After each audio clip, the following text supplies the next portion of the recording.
హరి ఓం శ్రీ గురుభ్యో నమః. హరి ఓం. వసుదేవసుతం దేవం కంసచానూరమర్దనం దేవకీ పరమానందం కృష్ణం వందే జగద్గురుం. కృష్ణం వందే జగద్గురుం. తీర్త్వా మోహార్ణవం హత్వా రాగద్వేషాదిరాక్షసాన్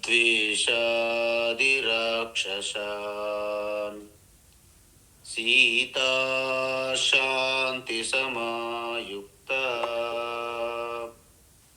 ఆత్మా రామో విరాజతే.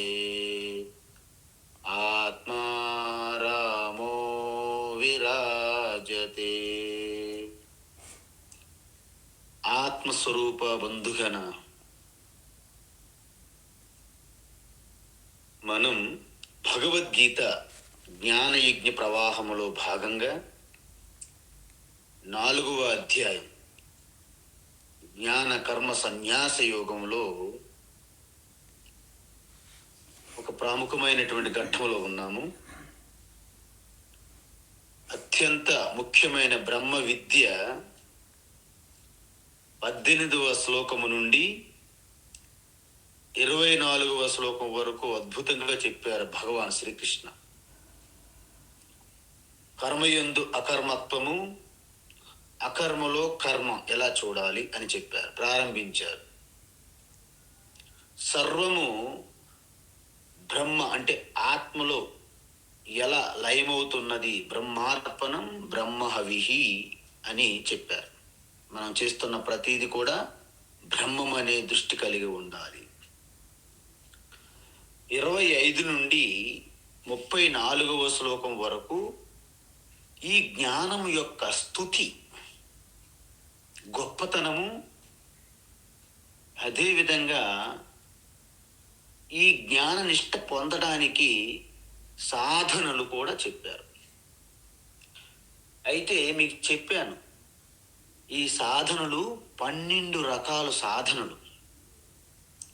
అందులో ఆత్మ విద్య అంటే జ్ఞానయోగము, బ్రహ్మ విద్య ఒక సాధనం కూడా ఉన్నది. అంటే ఈ బ్రహ్మ విద్య, ఆత్మ విద్య, సాంఖ్యయోగం అని 2వ అధ్యాయం చెప్పాం, జ్ఞానయోగం. అది డైరెక్ట్గా మీ మోక్షానికి కారణం, డైరెక్ట్గా మోక్షానికి కారణం అది. మరి మిగతా 11 సాధనలు అంటే ఏమిటి? అవన్నీ కూడా మిమ్మల్ని జ్ఞానయోగములోకి చేర్పిస్తాయి. అంటే మనం తిరుమల తిరుపతి వెళ్ళాలంటే మహారాష్ట్ర నుంచి వచ్చేవారు ఒక మార్గంలో వస్తారు, చెన్నై నుండి వచ్చేవాళ్ళు ఇంకొక మార్గం నుండి వస్తారు, హైదరాబాద్ నుండి వెళ్ళేవారు వేరే మార్గంలో వెళ్తారు, అక్కడ విశాఖపట్నం నుండి వచ్చేవారు ఇంకొక రూట్లో వెళ్తారు. ఎన్ని మార్గములలో మనము తిరుమల తిరుపతి చేరుకున్నప్పటికీ గర్భగృహలోకి వెళ్ళాలంటే ఒకే ఒక మార్గం ఉంటున్నది. కాబట్టి ఈ 11 సాధనలు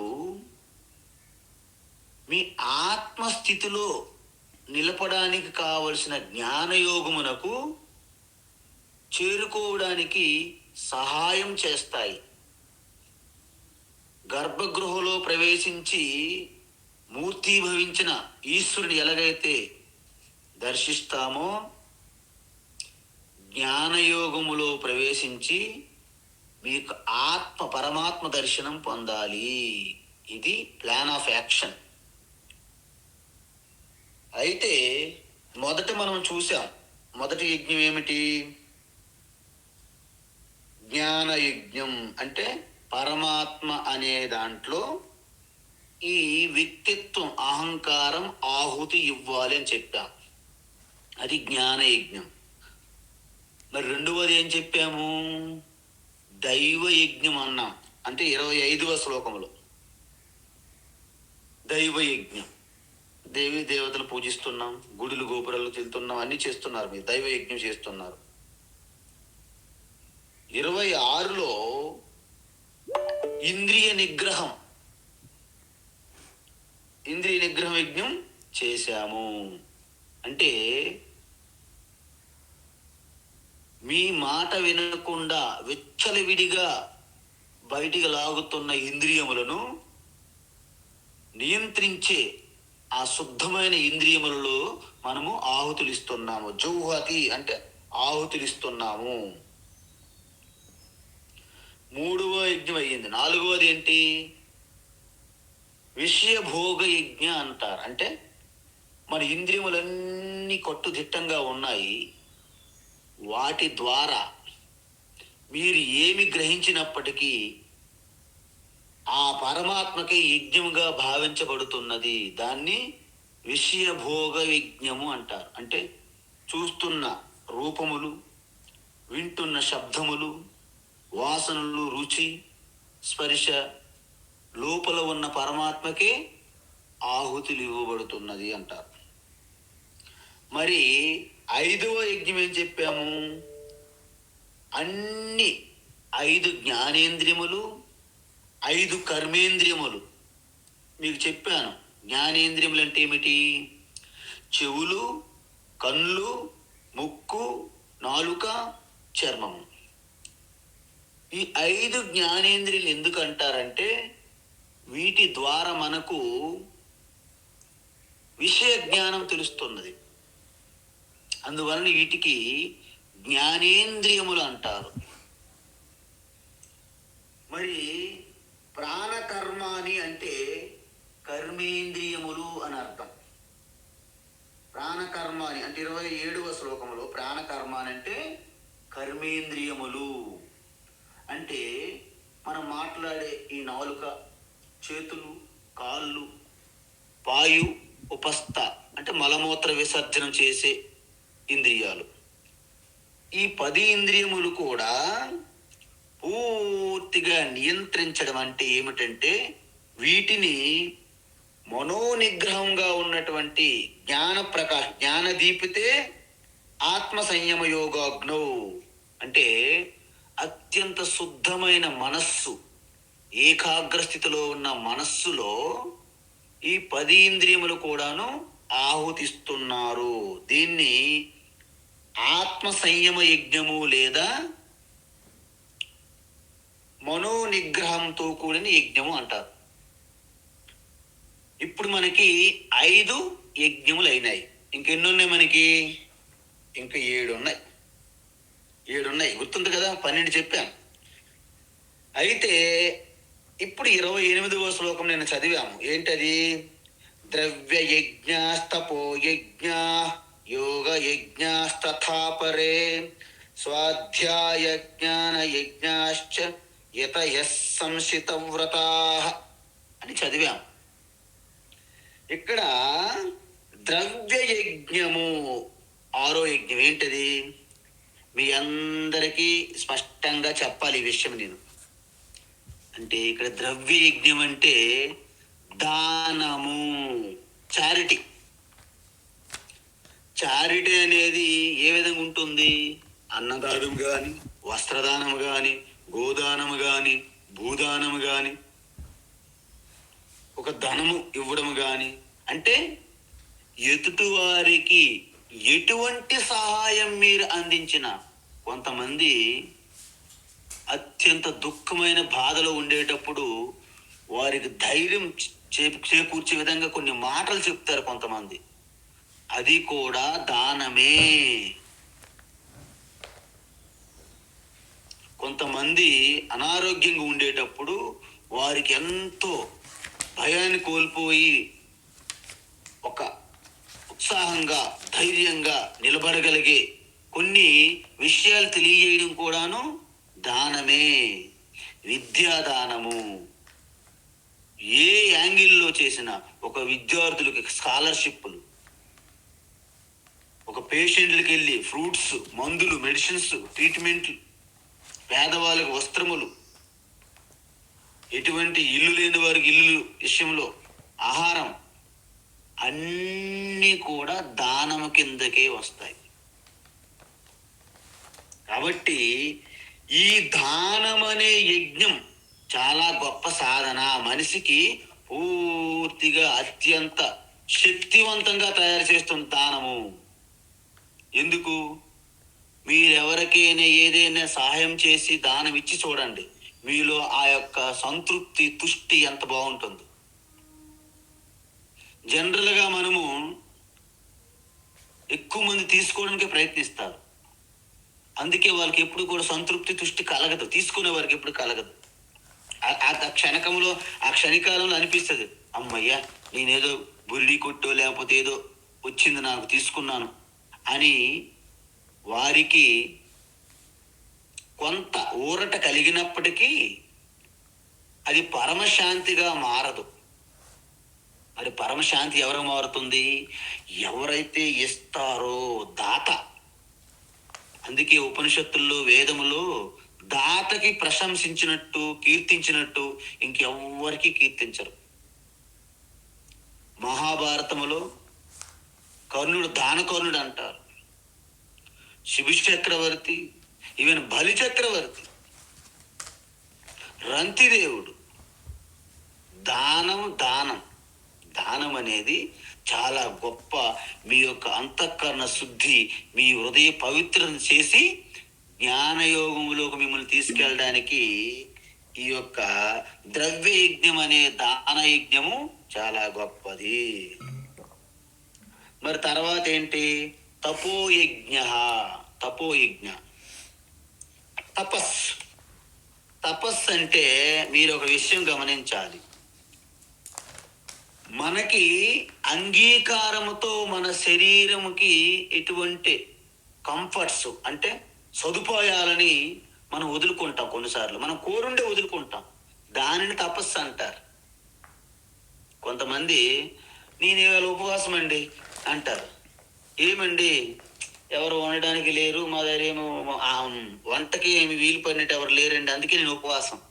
అంటే వంట వండట్లేదు కాబట్టి, భోజనము అవైలబుల్ లేదు కాబట్టి ఈయనకు ఉపవాసం. అలా ఉండకూడదండి. అన్నీ ఉన్నప్పటికీ నీవు వాటిని వద్దనుకుంటున్నావు కావాలనే. అదే నీకు ఆధ్యాత్మిక యొక్క శక్తినిస్తుంది. అందుకే ఒక్కొక్కసారి మన అందరూ కూడాను, అమ్మలక్కలు అందరూ కూడాను ఉపవాసం చేస్తుంటారు. అంటే ఆ రోజు పరమాత్మ చింతనతో ఉంటూ ఆహార పదార్థములను తీసుకోరు. అప్పుడు వాళ్ళకి ఆధ్యాత్మికంగా శక్తి వస్తుంది అలా చేస్తే. కానీ ఆ రోజు వాళ్ళకి ఆహారం ఇష్టపడకో, లేకపోతే ఎవరు వంట చేయకో, ఏదో అందుబాటు లేకనో అలాగ ఆకలితో ఉన్నారనుకోండి, అది మీకు ఎటువంటి ఆధ్యాత్మిక శక్తిని ఇవ్వదు. ఆకలిగా ఉన్నాననే ఒక టెన్షన్లో, చింతల్లో ఉంటారు. తపస్సు అంటే ఏంటంటే సెల్ఫ్ డెనియల్ అంటారు. సెల్ఫ్ డెనియల్ అంటే ఇంటెన్షనల్లీ, అంటే ఉద్దేశపూర్వకంగా మీరు సదుపాయాలను, ఈ కంఫర్ట్స్ను వదులుకోవడమే తపస్సు. అందుకే ఎంతమంది సామ్రాజ్యాలు ఉన్నటువంటి మహారాజులు, చక్రవర్తులు అన్ని త్యజించి తన యొక్క తపస్సులకు వెళ్ళేవాళ్ళు అనమాట చివరి క్షణంలో. అందువలన తపస్సు అంటే అనేక రకమైన తపస్సులు ఉంటాయి. మనకు 17వ అధ్యాయంలో 3 తపస్సుల గురించి చెప్పారు. ఏంటవి? శారీరక తపస్సు, వాచక తపస్సు, మానసిక తపస్సు. దేవ ద్విజ గురు ప్రాజ్ఞ పూజనం శౌచమార్జవం అహింసా బ్రహ్మచర్యం చ శారీరం తప ఉచ్యతే అన్నారు. అంటే ఏంటి? దేవతలను, దేవీ దేవతలను, పెద్దవాళ్ళను, గురువులను, పండితులను వీళ్ళందరినీ మనము పూజించాలి, నమస్కరించాలి. అంటే లోపల శుభ్రత, శుద్ధి, బయట కూడా శౌచము, శుభ్రత పాటించాలి. అదేవిధంగా నిరంతరం పరమాత్మ చింతన కలిగి ఉంటే దాన్ని బ్రహ్మచర్యము అంటారు. సకల ప్రాణుల యందు పరమాత్మ నివసిస్తున్నాడు, పరమాత్మయే ఉన్నాడు అనే ఎరుక ఉన్నప్పుడు ఏ ప్రాణికి హింసించరు, దానిని అహింస అంటారు. ఈ విధంగా ఎవరైతే ఉంటారో దానిని శారీరక తపస్సు అంటారు.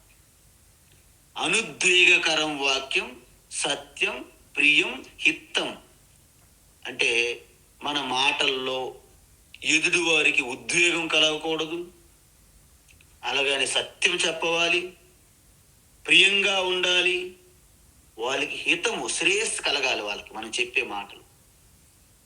స్వాధ్యాయ అభ్యసనం చ అంటే నిరంతరము వేద సూక్తములు కానీ, భగవద్గీత, సుందరాకాండ, రామాయణం ఇలాంటివి నిత్య అధ్యయనం చెయ్యాలి. పారాయణాలు నిత్యం, జపము ఇవన్నీ చేస్తుండాలి. ఇది వాక్ తపస్సు అంటారు. మన ప్రశామ్య అంటే ప్రశాంతంగా, మనస్సంతా శాంతంగా ప్రశాంతంగా సౌమ్యంగా ఉండాలి. అదేవిధంగా మౌనం, ఆత్మ వినిగ్రహ అంటే మన యొక్క వాక్కు మనస్సు ద్వారా నియంత్రించాలి, దాన్ని మౌనం అంటారు. యోగ ప్రథమ ద్వారం వాక్ నిరోధం అంటారు శంకరాచార్య. అంటే ఈ యోగాభ్యాసములో మొట్టమొదటి పాదము మీ యొక్క వాక్కు అంటే మౌనం. అన్ని ఇంద్రియములు కూడాను మీ చెప్పినట్టు వింటుండాలన్నమాట. మీరు వాటికి కమాండ్ ఇస్తుండాలి. ఓకే ఇది తినాలి అంటేనే నాలుకే వెళ్ళాలి, అంటే కావాలి కావాలి అడగకూడదు. మీరు పలాని వినాలనుకుంటేనే వినాలి, అంతేగాని ప్రతి సౌండ్ శబ్దం ఏమంటున్నారు, వాళ్ళు ఏం మాట్లాడుకుంటున్నారు, అక్కడ ఏం జరుగుతుంది, అది ఏం పాటలు, అది ఏం సంగీతం, ఇదంతా టెన్షన్ ఉండకూడదు. మీ కంట్రోల్లో ఉండాలన్నమాట. ప్రతి ఒక్క ఇంద్రియం కూడా మీ చేతిలో ఉండాలి. ఆత్మ వినిగ్రహ, భావ సంశుద్ధి, మన భావనలో మన ఆలోచనలో పవిత్రత, కపటం ఉండకూడదు. దీన్ని మానసిక తపస్సు అంటారు. సో ఈ విధంగా అనేక రకమైన తపస్సులు మొన్న మీకు చెప్పాను. మనం యాత్రలకు వెళ్తుంటాం, కానీ ఈశ్వరుడు అనే భావనలో మీరు యాత్ర చేస్తే అది అత్యంత ఆధ్యాత్మిక తీర్థయాత్రగా మారిపోతుంది. అది తపస్సు. ప్రతిదీ తపస్సే. ఎప్పుడు మీరు ఈశ్వర చింతనతో ముడిపడి ఉంటేనే తపస్సు. మీరు ఎంత పెద్ద యజ్ఞం చేసి ఈశ్వరుని యొక్క స్మరణ లేకుండా కేవలము ఎదుటివారి నుండి పొగడ్తల కోసము, గొప్పతనం కోసం, పేరు ప్రతిష్టలు చేస్తే ఆ పెద్ద యజ్ఞము కూడా ఏదో ఒక కామ్యకర్మగా మారిపోతుంది తప్ప మీకు యజ్ఞంగా మారదు. మీకు ఆత్మ యొక్క ఆధ్యాత్మిక వృద్ధి జరగదన్నమాట. కాబట్టి దీన్ని తపోయజ్ఞ అంటారు. అయితే ఇక్కడ ఏమొచ్చాడు, ద్రవ్యయజ్ఞ తపోయజ్ఞ అని ఉంది. అంటే అర్థం ఏంటి, ఎవరైతే దాన ధర్మములనే యజ్ఞాలు చేస్తారు, ఎవరైతే తపస్సు ద్వారా యజ్ఞములు చేస్తారు అని అర్థం. తర్వాత మూడవది, ఈ శ్లోకములో 5 సాధనలు చెప్పారు, 5 యజ్ఞాలు.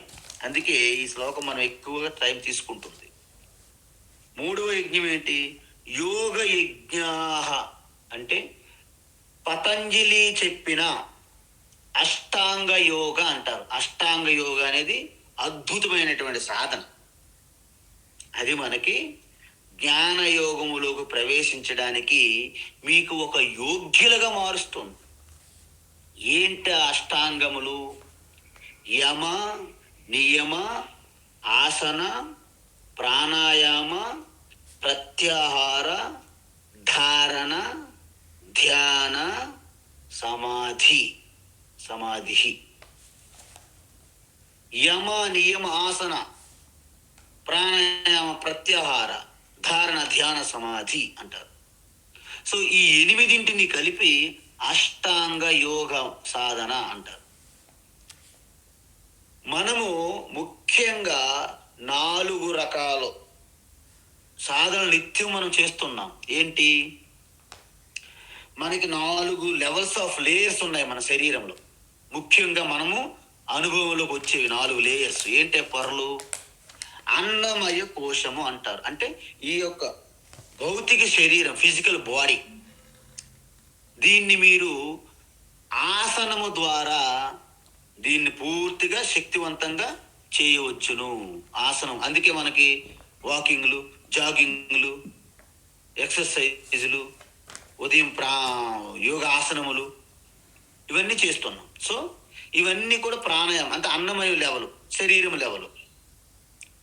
మరి మనం ప్రాణాయామం చేస్తున్నాం కదా, శ్వాసను తీసుకొని చూసారు, దీర్ఘంగా శ్వాసను తీసుకోవాలి 2 సార్లు, విడిచిపెట్టలని చెప్పాను కదా. ఇవన్నీ కూడా మనము ప్రాణశక్తి, అంటే ప్రాణమయ కోశం లెవెల్, పంచ ప్రాణాలన్నీ కూడా శుద్ధమవుతుంది. 3వది మనోమయం, అంటే మనస్సు లెవెల్ అనమాట. అంటే మనస్సు లెవెల్ అంటే ఏంటి, మనం ధ్యానం చేస్తున్నాం ఉదయాన్నే, మెడిటేషన్, గైడెడ్ మెడిటేషన్. ఆ ధ్యానము మీ యొక్క మనస్సు, అంటే మానసికమైనటువంటి లెవెల్లో, అంటే మనోమయ కోశాన్ని బలవంతంగా, ఉత్తేజంగా, ఉల్లాసంగా చేస్తున్నది. మరి విజ్ఞానమయ కోశం అంటే ఏంటి? ఇప్పుడు గీత చదువుతున్నాం చూడండి, అధ్యయనం చేస్తున్నాం, దీన్ని విజ్ఞానమయ కోశం అంటారు. అదేవిధంగా పతంజలి మహర్షి యమ, నియమ అంటే ఏంటి? యమ అంటే ఏంటి? కొన్నింటిని మనము చేయకుండా ఉండాలి. ఏంటవి? అసత్యం ఆడకూడదు, హింస చేయకూడదు, బ్రహ్మచర్యం అంటే నిత్యం పరమాత్మ చింతనలో ఉండాలి, అస్థేయము అంటే దొంగతనం చేయకూడదు, అపరిగ్రహ అంటే మీరు ఎప్పుడు కూడా నవి కూడబెట్టుకోకూడదు. కొంతమంది చూడండి, అన్ని కూడబెట్టుకుంటారు, వస్తువులన్నీ వాళ్ళ దగ్గర ప్రోగు చేసుకుంటారు. అలా చేయకూడదు. అపరిగ్రహ, పరిగ్రహం అంటే కూడబెట్టుకోవడం. అపరిగ్రహ అస్థేయం, సత్యం, అహింస, బ్రహ్మచర్యం. ఈ 5 మనము విడిచిపెట్టాలి. అంటే నిత్యంగా బ్రహ్మచర్య అవస్థలో ఉండాలన్నమాట, సత్యమనే చెప్పాలన్నమాట, అహింసే పాటించాలి, ఎటువంటి చెడు ప్రవర్తన చేయకూడదు. ఇవన్నీ నియమాలన్నమాట. శౌచం, శుభ్రంగా ఉండాలి, సంతోషంగా ఉండాలి, తపస్సు చెప్పాను, తపస్సు చేస్తుండాలి, స్వాధ్యాయ నిత్యము ఇలాంటి భగవద్గీత, యోగ వాసిష్ఠ, రామాయణము, భాగవతం ఇలాంటి శాస్త్రములు అధ్యయనం చేస్తుండాలి, పారాయణము కానీ జపము కానీ. అదేవిధంగా ఈశ్వర ప్రణిధాన అంటే నిరంతరం ఈశ్వర చింతన కలిగి ఉండాలి. అప్పుడు మీరు శుద్ధంగా పవిత్రమైనటువంటి వ్యక్తిత్వం కలిగినటువంటి సాధకులుగా మారుతారు. అప్పుడు ట్రాన్స్ఫార్మ్డ్. అప్పుడు మీకు ఆసన అన్నారు. అంటే అప్పుడు బాడీ అంతా కూడాను స్థిరంగా సెటరైట్గా ఉంటుంది అనమాట. అప్పుడు ఆసనం అన్నారు. ఇక్కడ ఆసనం అంటే నాకు ఆసనాలన్నీ రావు స్వామి, అక్కర్లేదు. మీరు ఇప్పుడు కూర్చున్నారు చూడండి, ధ్యానం నుండి ఇప్పటి వరకు ఇది ఆసనమే. మీకు ఆసన సిద్ధి లేకపోతే మీరు గంటం కూర్చోలేరు. కాబట్టి మీరు ఆల్రెడీ ఆసనాల్లో ఉన్నారు. ప్రాణాయామము అంటే ఏంటి? మొత్తము ఈ యొక్క ప్రాణిక శక్తి లెవెల్ మనము కంట్రోల్. అది చేయడం వల్ల లాభం ఏంటి? అది స్థూల శరీరానికి మనస్సుకి మధ్యలో ఉన్నది. ఏంటి? ప్రాణమయ కోశం. అందువలన మీ ప్రాణాయామం చేయడం వలన స్థూల శరీరం ఆరోగ్యంగా ఉండడానికి ఉపయోగపడుతుంది, మనస్సు శాంతంగా నిశ్చలంగా ఉండడానికి కూడాను ప్రాణాయామం ఉపయోగపడుతుంది. అందుకే ప్రాణాయామం చాలా ప్రసిద్ధి. సో ఈ విధంగా తర్వాత ప్రత్యాహార మనం చూసాం చూడండి, ఇంద్రియ నిగ్రహం అన్నాము, మనో నిగ్రహము, ఇంద్రియ నిగ్రహం, ఈ 2 కలిపితే ప్రత్యాహార అంటారు. అంటే విత్డ్రాల్, ఉపశమనం, అన్ని విషయముల నుండి వెనక్కి మరలడం అన్నమాట ప్రత్యాహార అంటే. ధారణ అంటే ఒకే చింతన చేయడానికి మనం సిద్ధం అవ్వడం అనమాట. అంటే పరమాత్మ జపము కానీ ఈ యొక్క భగవద్గీత అధ్యయనం చేయాలనే ఒకే దృష్టితో ధారణం చేస్తూ చేస్తూ ఒకే ఆలోచనలకి పూర్తిగా మీరు కేంద్రీకృతమై ఉండడం. అంటే ఏంటి? చిదానంద రూప శివోహం అనే ఒక్క థాట్ మీద, సింగిల్ థాట్కి అలాగే మీరు ఆ యొక్క చింతనలో ఆ ధారణ నుండి మీరు ధ్యానంలోకి వెళ్ళారనమాట. ప్రత్యయ ఏకతానత ధ్యానం అంటారు పతంజలి. అంటే జస్ట్ ప్రత్యయ అంటే ఒకటే ఆలోచన ఏంటి? నా స్వరూపమే చిదానంద రూప శివ. సమాధి తదేవ అర్ధమాత్ర నిర్భాసం స్వరూప శూన్యం ఇవ అన్నారు పతంజలి. అంటే ఏంటి? ఆ సింగిల్ ఒకే ఒక థాట్ చిదానంద రూప శివ కూడా లయమైపోయి ఇక మీలో ఎటువంటి థాట్ లేనటువంటి ఒక కేవలం ఎరుక ప్రజ్ఞ స్థితి మీ స్వరూప సమాధి స్థితి. ఇది పతంజలి ఈ విధంగా ఇచ్చారు. దీన్ని యోగ యజ్ఞ తత అపరే, మరికొంతమంది యోగ యజ్ఞం చేస్తారు అని చెప్తారు. తర్వాత 4వ యజ్ఞం ఏమిటి? స్వాధ్యాయ యజ్ఞ. స్వాధ్యాయ యజ్ఞం అంటే ఏంటంటే మనం భగవద్గీత, విష్ణు సహస్రనామము, లలితా సహస్రనామము, సుందరాకాండ పారాయణము, ఇవనేక మనం పారాయణాలు చేస్తుంటాం. అంటే పూర్తిగా మీరు కంఠస్థ చెయ్యాలి, నిత్యము చదవాలి, నిత్యం మీకు అవి పరిచయములు ఉంటాయి. అప్పుడే నేను ఇప్పుడు చెప్పాను 18వ శ్లోకము కర్మణ్య కర్మ పశ్చేత్ అంటే ఇవి మీరు ఎదుగుతుంటారు. అలాగా గాల్లో ఎదుగుతుంటే ఎక్కడ తిరుగుతాయి? అంత ముందు మీరు ఈ శ్లోకాలు చదివారనుకో, పారాయణం చేసి ఆ శ్లోకం వెంటనే మీ మనస్సు నుండి తీసి చూసుకుంటారు అన్నమాట. మనసులో నుండి, బుక్లో నుండి తీసుకోవడం కాదు. అందువలన మన సంప్రదాయం అలాగే వచ్చింది. వేదములన్నీ కంఠస్థ పెట్టేసేవారు. ఇక్కడ వేదములు, వేదాంగాలు, గ్రామరు, వ్యాకరణము, మీమాంస, తర్కశాస్త్రము అన్నీ కూడా కంఠస్థ పెట్టేసేవారు అన్నమాట పిల్లలప్పటి నుండే. అప్పుడు అధ్యయనం చేసేటప్పుడు వాళ్ళ మనస్సు నుండి అలా స్మృతిలో తెచ్చి గుర్తు చేసుకుని ఓకే ఓకే. అందుకే నేను అధ్యయనం అయిపోయిన వెంటనే అధ్యాయం అంతా అయిన తర్వాత సమ్మరీ చెప్తాను చూడండి. సమ్మరీ చెప్పాలనే సంప్రదాయం మన యొక్క సనాతన ధర్మంలో లేదు. ఎందుకు? నేను అధ్యాయం చెప్పిన తర్వాత మీకు అధ్యాయ శ్లోకాలన్నీ మీకు కంఠస్థ అయిపోయి ఉంటాయి. అప్పుడు ముఖ్యమైనటువంటి శ్లోకాలు ఎలాగా, ముఖ్యమైన పాయింట్లు ఎలాగని మీకు అర్థమైపోద్ది. మీరు ఆల్రెడీ సమ్మరీ చెప్పవచ్చు నాకు ఆ తర్వాత. కానీ మనం ఎవరు కూడా ఆ విధంగా మనము సిద్ధంగా లేము. వాస్తవానికి ఇప్పుడు కూడా కొన్ని ప్రదేశాల్లో భగవద్గీత నేను చెప్పాలనుకున్నాను అనుకోండి, భగవద్గీత పుస్తకం మీ అందరికి ఇచ్చి భగవద్గీత మొత్తము మీరు కంఠస్థం చేసి వస్తేనే క్లాసు అని నేను ఇచ్చాను అనుకో రూలు. మీరు ఎవరు రేపటి నుండి అందరూ క్విట్ అయిపోతారు అన్నమాట. ఈ స్వామీజీ కంఠస్థం మా వల్ల కాదు, అంత మాకు ఇంక గీత అవసరం లేదులే అని మీరు సైడ్ అయిపోతారు. కాబట్టి మీరు కంఠస్థ చేసి రండి అంటే మమ్మల్ని వదిలేస్తారు తప్ప మీరు కంఠస్థ చూసిన పరిస్థితులు లేదు సమాజం ఇప్పుడు. కాబట్టి ఓకే, మేము కూడా కిందకి దిగి సరే అమ్మా ఓకే రండి, సరే రోజు కూడా చదవండి అని మీకు అవకాశం ఇస్తున్నాం. ఎందుకంటే ఇక్కడ కట్ అయిపోతుంది అనమాట మన యొక్క పరంపర సంప్రదాయాలు.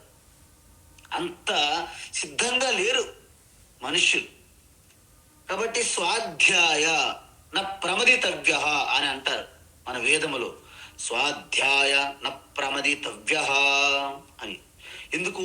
నిరంతరం రోజు మీ ఆత్మస్వరూప మోక్ష శాస్త్రమైన భగవద్గీత ఇలాంటి రోజు కూడా మీరు అలా రోజుకు ఒక అధ్యాయం 2, 3 అలాగా పారాయణం చేస్తూ ఉండాలి.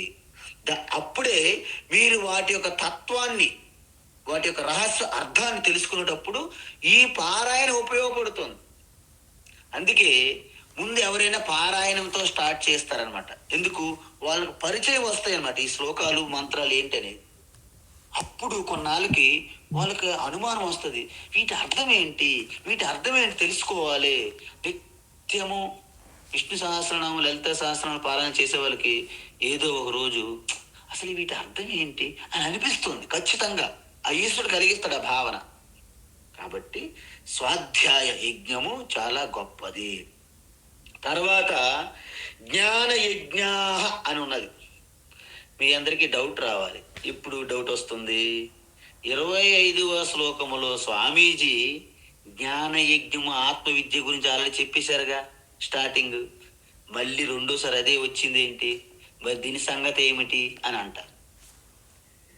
దీని సంగతి ఏంటంటే, అక్కడ ఆత్మవిద్య అనేది మన అహంకారము అంటే జీవాత్మ భావనని పరమాత్మలో ఆహుతి ఇవ్వమని చెప్పాము.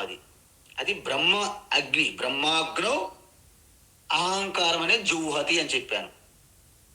మరి ఇక్కడ జ్ఞానయజ్ఞం అంటే ఏంటంటే వేద మంత్రములు అర్థము చదవడము, కర్మకాండ యొక్క యజ్ఞాల యాగాల యొక్క తత్వాన్ని తెలుసుకోవడము, అదేవిధంగా సంస్కృత భాష వ్యాకరణం గురించి తెలుసుకోవడము, అదేవిధంగా మీమాంస తర్కము తెలుసుకోవడము, అదేవిధంగా ఎన్ని శాస్త్రములు ఇంకా చిన్న చిన్న ఉన్నాయో అన్నిటి సపోర్టెడ్ అంటే సహాయం చేసే శాస్త్రాలు, వాటన్నిటి యొక్క వివరణ తెలుసుకోవడాన్ని అపర విద్య అంటారు దీన్ని.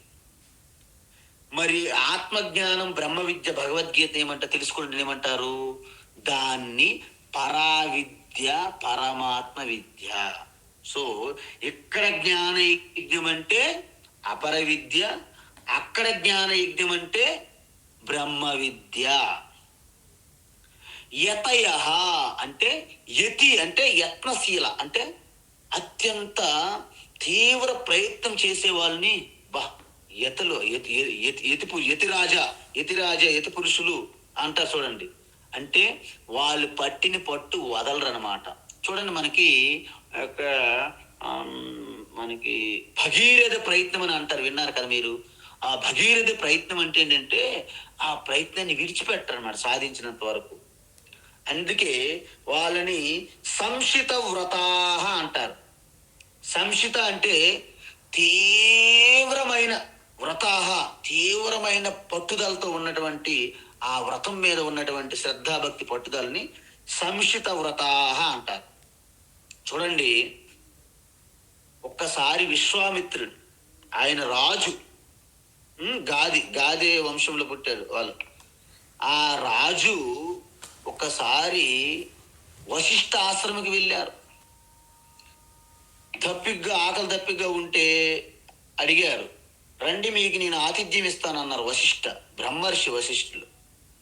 అయితే మీ ఆశ్రమంలో మీకంత శక్తి సామర్థ్యాలు ఎక్కడ ఉన్నాయి, మేము చాలా సైన్యంతో వచ్చామంటాడు విశ్వామిత్రుడు. మీరు సైన్యంతో వచ్చినా పర్వాలేదు, మీ అందరికీ ఆతిథ్యం ఇచ్చే బాధ్యత నాది అంటాడు వశిష్ఠుడు. ఈయనకి అనుమానం, ఎవరికి, విశ్వామిత్రుడికి. ఈయనేదో ఒక సన్యాసి సాధువు, ఈయన కెపాసిటీ ఏంటి, ఈయన బ్రతికేంత, నేనేదో రాజ్యములు వీళ్ళకి ఏదైనా అందిస్తే బ్రతకాలి తప్ప వీళ్ళు బ్రతికేంటి అని అనుకుంటాడు ముందు విశ్వామిత్రుడు. సరే, వచ్చిన తర్వాత నందిని అనే ఒక కామధేను ఉన్నది వశిష్ఠాశ్రమంలో. అది స్వర్గము నుండి ఇవ్వబడినది ఈశ్వరుడు గారు. అయితే అప్పుడు ఏం చేస్తారంటే, ఒక్కసారి నందిని అనే కామధేను దగ్గర, అంటే కామధేను కల్పవృక్షాలని పేర్లు విన్నారు కదా మీరు. కామధేను దగ్గరికి వెళ్ళి మీరు ఎటువంటి సంకల్పం కావాలని కోరుకుంటే అవన్నీ క్షణకాలంలో మీకు రెడీ చేసి పెడుతుంది అనమాట. ఆ విధంగా అందరికి కోరుకున్నట్టు సదుపాయాలు. వశిష్ఠులు అన్నారు, మీరు ఏది కోరుకుంటే అది కోరుకోండి అన్నాడు. అంతే, ఒకటే మాట, ఏం అక్కర్లేదు. విశ్వామిత్రుడికి అర్థం కాలే, ఇంత అద్భుతము ఇది ఏదో పెద్ద చక్రవర్తి రాజుల దగ్గర ఉండాలి కానీ ఇలాంటి ఒక కాషాయాలు కట్టుకున్నటువంటి ఋషి యోగి దగ్గర దీనికి ఏం పని, ఈ నందిని కామధేను నాకు కావాలి అన్నాడు. ఆయన పట్టుబట్టాడు. వశిష్ఠుడు అన్నాడు, ఇది కుదరదు అన్నాడు. నువ్వు కుదరదు అంటే ఎలా అవుతుంది, నా రాజ్యంలో నువ్వు ఉన్నావు కదా, నువ్వు కుదరదు అంటే నువ్వు ఊరుకుంటానా, నేను తీసుకుంటాను బలవంతంగా అన్నాడు విశ్వామిత్రుడు. అయితే వశిష్ఠుడు ఏమన్నారు, బలవంతంగా తీసుకుంటారా, అయితే నువ్వు ఎలా తీసుకుంటావు నేను చూస్తాను అన్నాడు వశిష్ఠుడు. ఇద్దరి మధ్య పోటీ పడిపోయింది. అప్పుడు పోటీ పడినప్పుడు ఏం చేస్తారు, ఇక రాజు కదా, సైన్యం ఉంది, యుద్ధం ప్రకటిస్తున్నాడు వశిష్ఠుడి మీద. వశిష్ఠులు ఏం చేశారంటే బ్రహ్మదండం తీసుకుని ఇలా అడ్డం పెట్టాడు. సరే, నీ బలం చూపెట్టుకోవయ్యా, ఎందుకు నీతో బాధ అని. హ్యాపీగా ప్రశాంతంగా నిలబడి బ్రహ్మదండం మీద అడ్డం పెట్టాడు. విశ్వామిత్రుడు ప్రయత్నించి ప్రయత్నించి ప్రయత్నించి చివరికి నా వల్ల కాదని వెంటనే అక్కడి నుంచి అత్యంత కోపాగ్ని వెళ్ళిపోయాడు అనమాట, వెనుదిరిగి.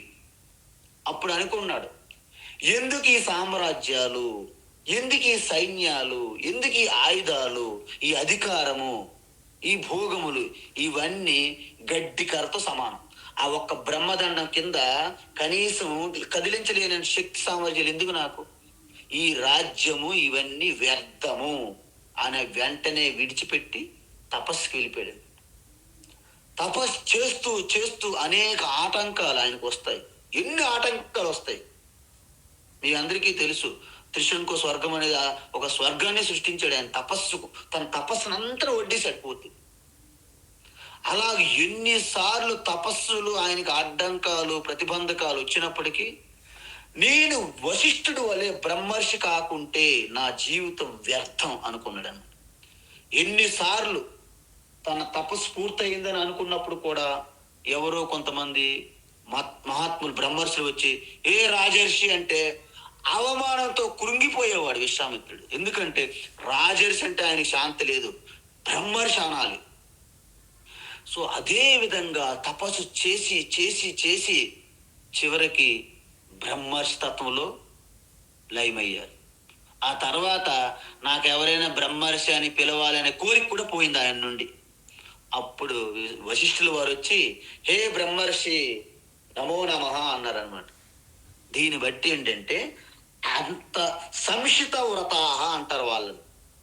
ఆ విధంగా మనందరం కూడాను ఒక తపస్సు కానీ ఏ కార్యక్రమం యజ్ఞం కానీ మీరు ప్రారంభిస్తే మీరు దాన్ని పూర్తిగా ఒక భగీరథుడు ఒక విశ్వామిత్రుడు వలె మీరు చేయాల్సి ఉంటుంది.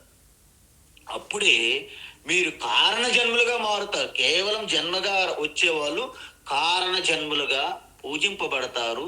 సమాజానికి మీరు శరీరంగా ఉన్నప్పుడు మీ సేవలు అందుకుంటారు సమాజము. మీరు శరీరం విడిచిపెట్టినప్పటికీ మీ పేరు వింటే చాలు ఆ స్ఫూర్తి ఆ మార్గదర్శనం నిరంతరం అందుతూ ఉంటుంది. అందుకే మేము ఋషికేశ్ హరిద్వార్లు ఎక్కడ ఎవరైనా సరే వాళ్ళు గృహస్థుల బ్రహ్మచారుల సన్యాసుల వానప్రస్థుల ఎవరిని చూడము. ప్రతి ఒక్కరు నోటంట కూడాను రామ రామ రామ్ రామ్ రామ్ రామ్ అంటుంటాం. అక్కడ రామ్ రామ్ రామ్ రామ్ అంటారు. అంటే రామ్ అంటేనే చాలు మీలో ఉన్నటువంటి ఒక తెలియనటువంటి ఒక శక్తి, ఒక భక్తి, ఒక యుక్తి అవన్నీ మీలో కలుగుతుంటాయి అన్నమాట. ఆ స్ఫూర్తి అలా వస్తుంది. రామ రామ అంతే ఆ రామకున్నటువంటి శ్రద్ధకి మరి ఎంత శక్తి అనేది మీకు తెలియదు అనమాట. ఆ శక్తిని మీరు ఊహించలేరు ఎవరు. రామ అనే పదంలో ఉన్న శక్తి. అందుకే రాముడు పుట్టిన తర్వాతే పేరు రాలేదు. రాముడు పుట్టక మునిపి ఆత్మస్వరూపానికి ఇంకో పేరు రామ, అది వేదములో ఉన్నది. కాబట్టి ఆ రామ పేరుతో రాముడు మరింత విభూతి తెచ్చిపెట్టారనమాట. అందువలన రామ అనేది మనం అంటాం. సో ఈ విధంగా మనము 5 యజ్ఞాలు చూసాం ఇందులో. ఏంటి? ద్రవ్య యజ్ఞ అంటే దాన యజ్ఞ, తపో యజ్ఞ 2, యోగ యజ్ఞ 3, స్వాధ్యాయ 4, జ్ఞాన యజ్ఞ 5 యజ్ఞాలు మనము చూసాము. అంతకుముందు ఎన్ని చూసాం మనము? 5 ఎన్ని అయినాయి? 10 సాధనలు ఇప్పటి వరకు చెప్పాను నేను, అవునా? మంచి. తరువాత అపానే జౌహతి ప్రాణం, అపానే జుహ్వతి ప్రాణం, అపానే జుహ్వతి ప్రాణం, ప్రాణే పానం తథా పరే, ప్రాణే పానం తథా పరే, ప్రాణే పానం తథా పరే, ప్రాణాపానగతిరుద్ధ్వా,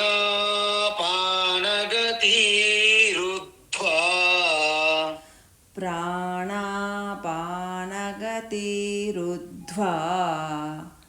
ప్రాణాపానగతిరుద్ధ్వా,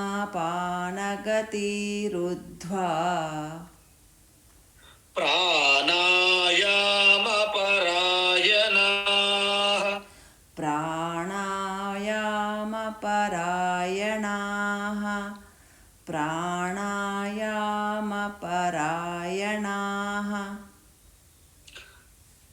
అపానే జుహతి ప్రాణం ప్రాణే పానం తథా పరే.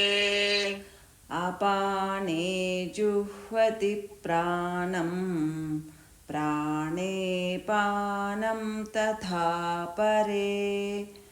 అపానే జుహ్వతి ప్రాణం ప్రాణే పానం తథా పరే. ప్రాణాపానగతిరుద్ధ్వా ప్రాణాయామపరాయణాః. ప్రాణాపానగతిరుద్ధ్వా ప్రాణాయామపరాయణాః.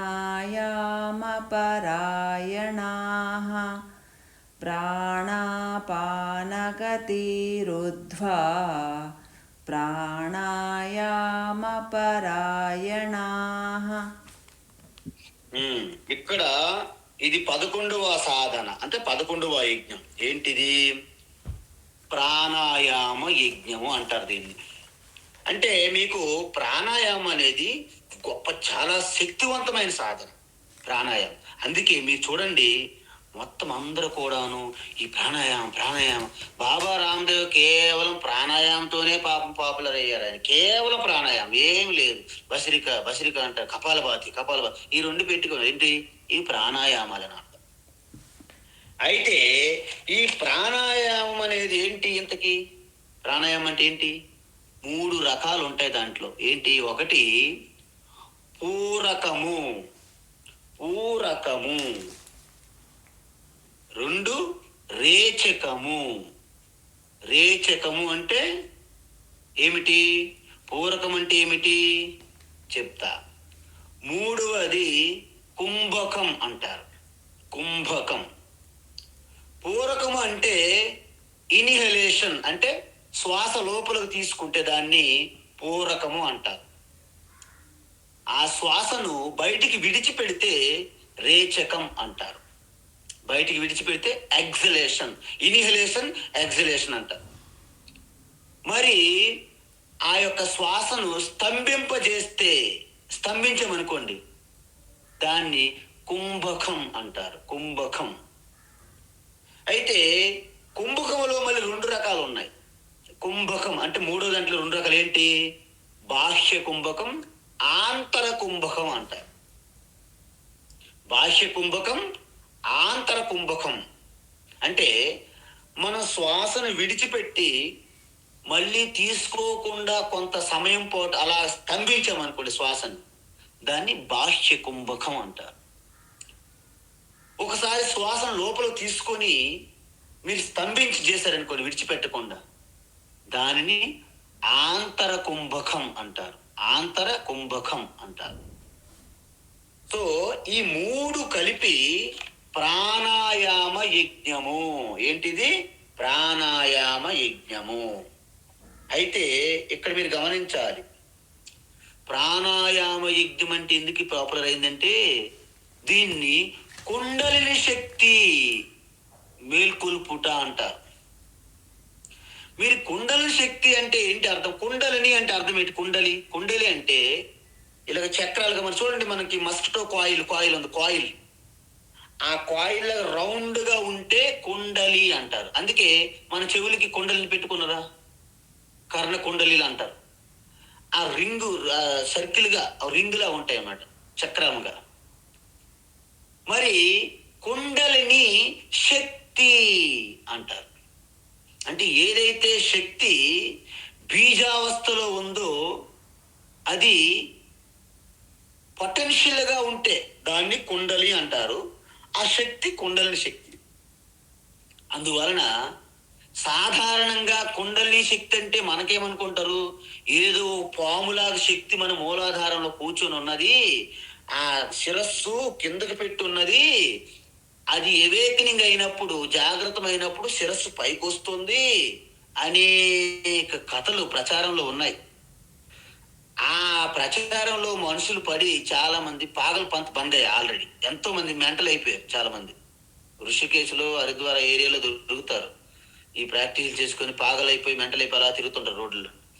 కాబట్టి కుండలిని శక్తి అంటే ఏంటనేది మీకు పక్కాగా తెలియాలి. మొదట కుండలిని శక్తి అంటే స్థూల శరీరములో దాగి ఉన్న శక్తి కుండలిని శక్తి. మన ప్రాణం యొక్క బ్రీతింగ్ లెవెల్లో దాగి ఉన్న శక్తి కుండలిని శక్తి. మన మనస్సు లెవెల్లో కూడా కొంత శక్తి, అలాగే బీజావస్థలు సుప్తంగా ఉన్న శక్తి కుండలిని శక్తి. మన బుద్ధి లెవెల్లో కూడా దాగి ఉన్న అలా సుప్తంగా ఉన్న శక్తి కూడా కుండలిని శక్తియే. అంటే చూడండి, మీరు ఎప్పుడు పెద్దగా ఎక్కువ దూరం నడవరు. అంటే ఆ నడవడానికి కావలసిన శక్తి కుండలిని శక్తిగా ఉన్నది, కానీ అది ఇక ప్రకటన అవ్వట్లే. కుండలిని శక్తి ప్రకటమైతే మీకు శక్తిగా బయట కనిపిస్తుంది, లేకపోతే దాన్ని కుండలిని శక్తి అంటారు. మీరు మొదటి రోజు వాకింగ్ 2 కిలోమీటర్లు వాకింగ్ చేశారు, కష్టం అనిపిస్తుంది. రెండో రోజు, మూడో రోజు, వారం 10 రోజుల తర్వాత 2 కిలోమీటర్ల వాకింగ్ అనేది మీకు సునాయాసంగా చేస్తారు. అంటే ఆ వాకింగ్ ద్వారా మీకు కుండలిని శక్తి జాగృతమయ్యింది. ఆ నడవడానికనే కుండలిని శక్తి జాగృతమయ్యింది. కొంతమంది మైక్ పట్టుకుని మాట్లాడడం మొదటిసారి షేకింగు అలా తడబడము అలా కన్ఫ్యూజ్ అయిపోయి చెమటలు వచ్చేస్తుంటాయి, భయం వేస్తుంటది, వణుకుతుంటారు. అంటే మాట్లాడడానికి కావాల్సిన కుండలిని శక్తి జాగృతం అవ్వలేదు అని అర్థం. ఎవేకనింగ్ కాలేదు. మరి మీరు అలా మాట్లాడుతూ మీరు మైక్ వదలమంటేనే వదలరు ఈసారి. ఇక్కడ అంటే ఏంటి, మైక్ పట్టుకుని అలా చెప్తూనే ఉంటారు ఏదో ఒకటి. అంటే మాట్లాడడానికి ఉన్నటువంటి కుండలిని శక్తి జాగరూకమైందని అర్థం. అదేవిధంగా మీరు మనస్సు విచ్చలవిడిగా అనేక ఆలోచనలు వెళ్తూ మనస్సు చంచలం అయిపోయి భయంతో దుఃఖంతో ఉన్న మనస్సుని ధ్యానముగా అన్ని చేస్తూ ఏకాగ్ర సంపాదించారనుకోండి, మనస్సు యొక్క ఏకాగ్రం ద్వారా కుండలిని శక్తి ప్రకటమయ్యింది అని అర్థం. ఒక్క శ్లోకం కూడా గుర్తుండదు. ఒక చదువుతుంటారు, రోజంతా చదువుతుంటాడు, అలాగా ఎంతో చదువుతున్నా పారాయణ చేస్తున్నా అంటారు. పారాయణం ఒక్క శ్లోకం కూడా గుర్తుండదు. అంటే మీకు ఆ చదివినది అంత కూడా ఆ ధారా ప్రవాహంగా మీరు మీ యొక్క మెమరీలో, అంటే ఆ స్మృతిలో ఉంచుకునే శక్తి ఇంకా మీకు ప్రకటన కాలేదు. కొంతమంది భగవద్గీత 1వ శ్లోకం నుండి 700వ శ్లోకం వరకు, 700వ శ్లోకం నుండి 1వ శ్లోకం వరకు ఒక పదం చెప్తే చాలు, నెంబర్ చెప్తే చాలు. ఎలా చెప్తున్నారు అంటే ఈ ధారణ శక్తి అనే కుండలిని శక్తి ప్రకటమయ్యిందన్నమాట.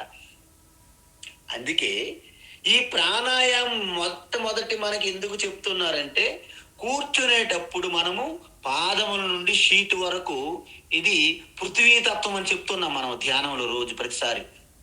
అందువలన ఈ అన్నమయ కోశము మూలాధారం అనే స్థానము నుండి ఇంకా ఉన్నతమైన స్థానాలు, అక్కడ నుండి ప్రాణమయము, మనోమయము, విజ్ఞానమయము, ప్రాణము, మనస్సు, బుద్ధి, ఈ లెవెల్లో శక్తి అంత ప్రకటింప చేయడమే కుండలిని శక్తి జాగరూకత అంటారు. కానీ మీకు ఒక్కటి ఇక్కడ చాలా ప్రమాదం ఒకటి దాగి ఉన్నది. ఏంటి? ఈ కుండలిని శక్తికి మీ మోక్షానికి సంబంధము లేదు అని స్పష్టంగా పతంజలి మహర్షి యోగ సూత్రములోనే చెప్పడం జరిగింది. బయట ఎక్కడ వెతకాలని పని లేదు మనకి. ఋషులు అందరూ కూడా ఇదే చెప్పారు. కుండలిని శక్తి ఎవరైతే మీరు చూడండి, మనము కనీసము ఒక 100 మీటర్లు మనము స్పీడ్గా రన్నింగ్ చేయలేము. కానీ 100 మీటర్లు 8 సెకండ్లు 9 సెకండ్లు ఎలా పరిగెత్తగలుగుతున్నారు? Usain Bolt. అంతే. రన్నింగ్ చేయడం వలన కుండలిని శక్తి వచ్చిందా లేదా? అంటే ఉసేన్ బోల్ట్ ఏమైనా యోగి మహర్షియా, జీవన్ముక్తుడా? కాదు. కొంతమంది ఈ కుంభకం ప్రాణాయామం చేసి చేసి చేసి అంతర్ కుంభకములు ఉంటారు. వాళ్ళు భూమి లోపల గోతి కొన్ని 100 మీటర్ల లోపల తీసి లోపల పెట్టి పూడ్చినా వాళ్ళు ఏమవదు. కొన్ని రోజులు, నెలల పాటు కూడా ఉండిపోతారు భూమి లోపల.